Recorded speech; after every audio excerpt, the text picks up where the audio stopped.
dalam rangka perayaan Hari Jadi YPK di Tanah Papua yang ke-60 tahun akan dilaksanakan pada tanggal 8 Maret 2022 pada tahun ini. Terkait dengan perayaan Hari Jadi YPK di Tanah Papua, maka Badan Pengurus Yayasan Pendidikan Kristen di Tanah Papua telah mengeluarkan sebuah juknis pelaksanaan Hari Jadi YPK di Tanah Papua, baik di Provinsi Papua dan Papua Barat.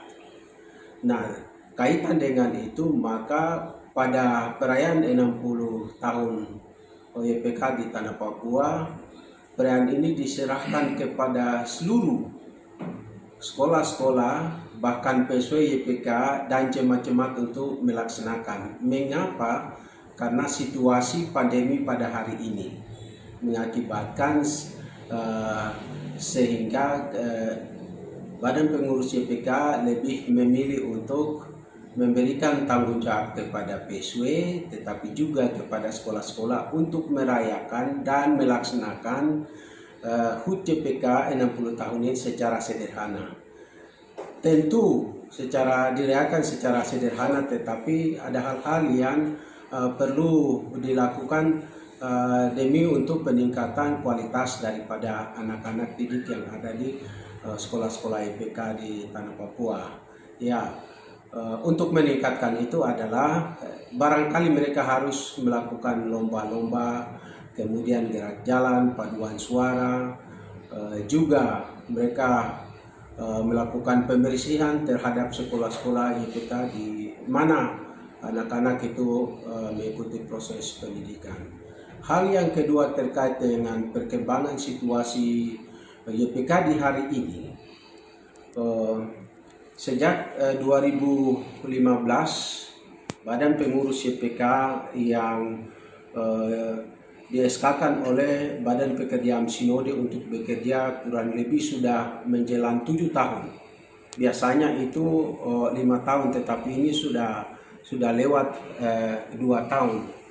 Nah, sebetulnya secara hukum itu masa kepemimpinan ini sudah berakhir, maka kami sudah menarik diri untuk tidak melakukan tugas-tugas.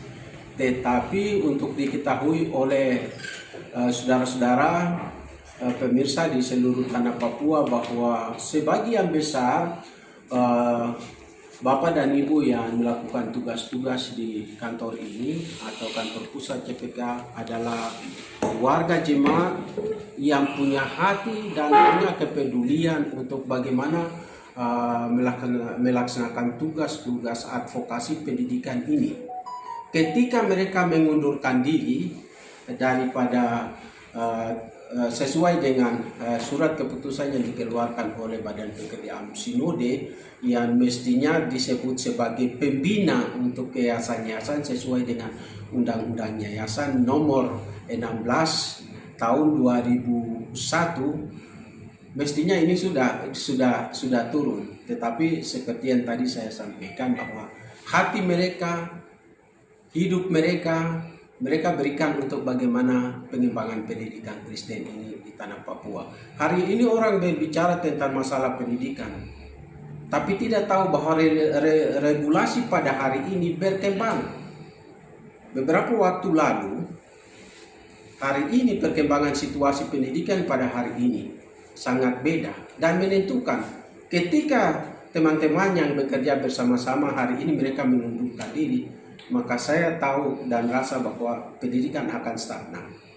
Karena tidak ada yang akan memberikan arahan kepada PSW, pengelola sekolah wilayah, tetapi juga kepala-kepala sekolah dari satuan pendidikan TK, SD, SMP, dan SMA, SMK di seluruh Tanah Papua. Itulah sebabnya maka kami tetap terus melakukan tugas-tugas ini. Dan tugas-tugas ini adalah tugas-tugas pelayanan pekabaran Injil yang dipercayakan oleh gereja kepada Yayasan Pendidikan Kristen, kepada satuan pendidikan di Tanah Papua. Jadi hari ini orang menyatakan bahwa YPK dulu beda dengan YPK hari ini, maka saya mau menyatakan bahwa siapa yang bilang YPK hari ini mati, tidak. kenyataan bahwa YPK hari ini lebih eksis daripada waktu-waktu yang lalu. Memang orang bilang mungkin secara kasat mata menyatakan bahwa YPK hari ini maju atau undur. Sebetulnya tidak. Mari datang dan duduk di kantor ini dan lihat apa yang sementara dikerjakan oleh kawan dan teman-teman yang ada di dalam kantor ini. Bahwa banyak pekerjaan-pekerjaan yang sudah dikerjakan untuk pengembangan pendidikan di tanah Papua. Penguatan kepala sekolah, bagaimana guru-guru harus diberikan pelatihan-pelatihan supaya mereka bisa dapat melaksanakan tugas-tugas di sekolah secara baik. Nah, ini yang kami lakukan. Bagaimana supaya sekolah-sekolah ini bisa action dengan ketentuan-ketentuan dari pemerintah. Kita mengalokasikan bantuan-bantuan berupa fasilitas komputer dan laptop yang fokus kepada sekolah-sekolah kita. Dari tahun 2019 sampai pada hari ini 1.000 unit laptop yang kami sudah bagi kepada sekolah-sekolah YPK di tanah Papua. Minta maaf, baru yang kami sudah realisasikan adalah 600 unit laptop yang kami sudah berikan kepada sekolah-sekolah kita di seluruh tanah Papua. Untuk apa? UNBK hari ini dibilang bukan lagi UNBK tetapi ANBK. Dan bukan saja kami berikan bantuan kepada sekolah-sekolah YPK di Provinsi Papua, tidak. Kami berikan bantuan kepada seluruh sekolah-sekolah YPK di Papua maupun Papua Barat, baik TK maupun SD, SMP, dan SMA, SMK. Contoh, di Solon Selatan, PSW datang dan mengambil sebanyak 45 unit laptop. Jadi kami tidak membedakan sekolah yang ada di Papua dan sekolah yang ada di Papua Barat. Anggaran yang syukur pemerintah Provinsi Papua berikan subsidikan kepada Badan Pengurus YPK di tanah Papua, kami pakai untuk melayani seluruh sekolah-sekolah yang ada di Papua maupun Papua Barat. Tapi kalau kami tetap berpikir bahwa ini anggaran untuk Provinsi Papua, kami pakai di sini. Tetapi pikiran kami tidak. Dana ini untuk membantu untuk seluruh Papua dan Papua Barat, maka dipakai untuk membantu sekolah-sekolah yang ada di Papua Barat. Jadi soal lain adalah bahwa dalam laporan pertanggungjawaban Badan Pengurus kami sudah melaporkan secara jelas bahwa banyak hal-hal yang kami sudah lakukan. Penguatan kepala sekolah yang tadi saya sampaikan, tetapi juga ada sosialisasi terkait dengan kurikulum, terkait juga dengan aturan-aturan yang baru di sekolah-sekolah kita di seluruh tanah Papua, sehingga bagaimana kepala sekolah tetapi guru-guru bisa bekerja tetapi melihat bahwa ada aturan-aturan yang ada. Jadi kalau dikatakan bahwa YPK tidak maju hari ini, saya mau katakan bahwa tidak. Hari ini ada 6 anak SMK YPK di SMK YPK 2 yang sementara di training di Bogor dan terakhir mereka ada di Pupuk Kalti. Nah, ini anak-anak yang sangat luar biasa. Kami tidak expose ini, tetapi anak-anak ini sementara di training di sana dan kemudian anak-anak ini tidak akan kembali ke Papua. Mereka diterima dan akan bekerja di perusahaan-perusahaan yang ada di sana. Baru saja kita lakukan MOU dengan Poltekban Bali dan kegiatan sudah dilakukan di beberapa tempat. Politeknik Penerbangan di Jayapura, kemudian kita juga lakukan di SMK Negeri 1 di Jayapura. Bagaimana guru-guru ini dilatih untuk bagaimana melanjutkan program untuk alih fungsi guru dari SMA ke SMK untuk Kota Raja Dalam, tetapi juga tata boga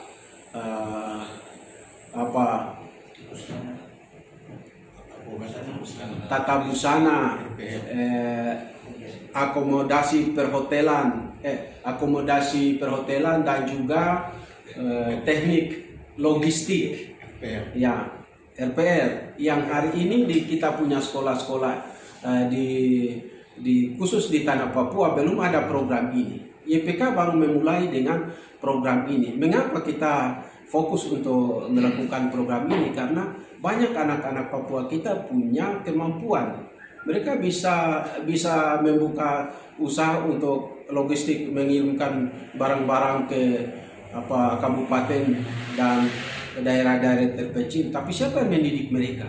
Tidak ada program yang mereka ikuti, sehingga hari ini YPK mencoba untuk membuat program ini, dan semuanya ini akan dilakukan bersama dengan dilakukan di program ini dilakukan oleh SMK YPK di Kota Raja. Ada 3 program ini, ya. Kemudian program ini pula dilakukan di SMK YPK 1 di Biak. Jadi jangan masyarakat menyatakan bahwa YPK tidak buat apa-apa. Hari ini kalau kita mau melihat beberapa sekolah-sekolah YPK, SMK 1 dan SMK 2 di Biak, kemudian SMK YPK di Serui, sangat luar biasa. Banyak anak-anak yang sementara dikirim dan sekolah di Australia, ada di Cina, ada di beberapa universitas di luar negeri. Nah, saya baru mendapatkan informasi SMK YPK Seru sudah mengirimkan sekian anak-anak untuk sekolah di luar negeri. Nah, ini secara diam-diam, tidak tidak ekspos. Tetapi anak-anak ini sementara mengenyam pendidikan di luar negeri. Nah, beberapa waktu lalu ada kegiatan yang dilakukan oleh teman-teman di sini, dan ada 2 anak yang sementara mengikuti program pelatihan juga di Bogor, dan satu masih tertahan sampai hari ini di Bogor mengikuti pelatihan di sana. Karena apa? Perusahaan melihat bahwa anak ini punya prestasi yang sangat luar biasa, sehingga begitu akan dilatih selesai, dia akan diberikan job untuk dia dan bekerja di Bogor atau di tempat lain. Dan ini yang kita berharap untuk dorong anak-anak ini, khusus untuk SMA, SMK kita di lingkup YPK di tanah Papua. Jadi saya berharap untuk kepada seluruh masyarakat yang ada di tanah Papua, marilah sekolahkan anak-anak itu di sekolah-sekolah YPK. Karena YPK ada nilai plus-nya. Mereka dibina dan dididik dalam firman Tuhan. Bagaimana mereka bisa menghormati orang lain, menghargai orang lain. Bagaimana bisa sopan santun terhadap orang lain. Nah, ini kan kami juga didik mereka seperti itu.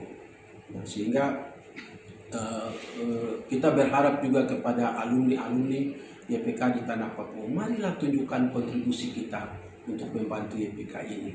Jangan kita bicara dari jauh, tetapi kalau boleh mari kita duduk dalam suatu forum. Ketika datangnya 60 hari jadi YPK, kalau nanti teman-teman dan kami semua akan melakukan audiens di RRI, mari kita berikan solusi kepada lembaga ini supaya tetap eksis untuk pendidikan di Papua.